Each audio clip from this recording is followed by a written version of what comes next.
راولپنڈی میں مہاپارا صفدر کی خود نوشت میرا زمانہ میری کہانی کی تقریب پذیرائی۔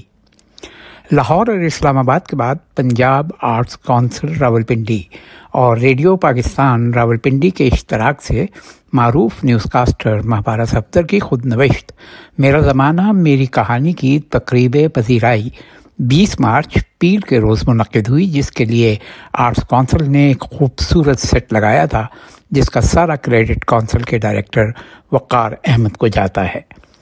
تقریب کی نظامت ڈاکٹر اطہر نے نہایت شاندار انداز میں کی۔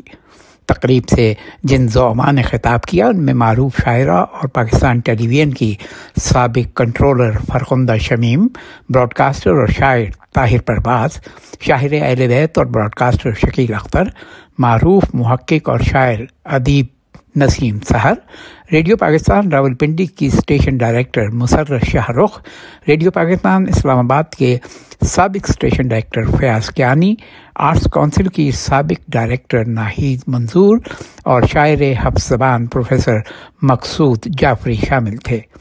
مقررین نے کتاب اور مصنفہ کے حوالے سے تفصیلی گفتگو کی۔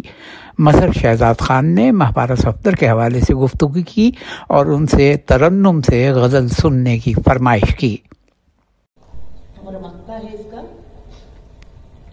یہ تو سچ ہے مہاپارا میں بول نہیں سکتی، یہ تو سچ ہے مہاپارا میں بول نہیں سکتی، لیکن میرا پیچھا کرتی رہتی ہے آواز،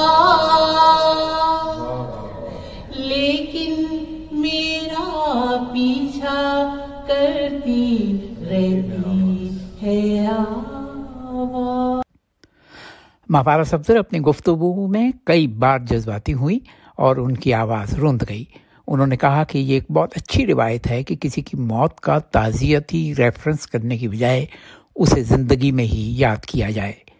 پنجاب آرٹس کونسل راولپنڈی کے ہال میں مختلف شعبہ زندگی کے خواتین و حضرات نے بڑی تعداد میں شرکت کی، جن میں بڑی تعداد نوجوانوں کی بھی تھی۔